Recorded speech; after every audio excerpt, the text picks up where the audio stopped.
جی ناظرین، آپ کو ایک بڑی خبر دیتے چلیں کہ خاتون جج دھمکی کیس میں عمران خان کے ناقابل ضمانت وارنٹ کو قابل ضمانت وارنٹ میں تبدیل کرنے کا تفصیلی فیصلہ جاری کر دیا گیا ہے۔ فیصلے میں کہا گیا ہے کہ جوڈیشل مجسٹریٹ کو ناقابل ضمانت کی جگہ پہلے قابل ضمانت وارنٹ جاری کرنے چاہیے تھے۔ ہم اپنے ناظرین کو بتا رہے ہیں کہ تفصیلی فیصلہ جاری کیا گیا ہے۔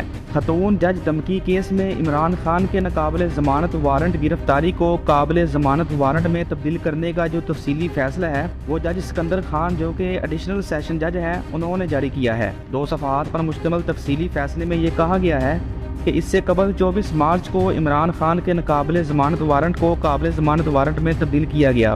جوڈیشل مجسٹریٹ کو 24 مارچ کا فیصلہ دستیاب تھا، اس کو دیکھنا چاہیے تھا۔ جوڈیشل مجسٹریٹ کے فیصلے کے ساتھ ناقابل ضمانت وارنٹ کی کوئی کاپی منسلک نہیں کی گئی تھی۔ تفتیشی افسر نے کہا کہ عمران خان کی رہائش گاہ پر قابل ضمانت وارنٹ کی تعمیل بھی نہیں کی گئی۔ جوڈیشل مجسٹریٹ کو ناقابل ضمانت وارنٹ کی جگہ پہلے قابل ضمانت وارنٹ گرفتاری جاری کرنے چاہیے تھے۔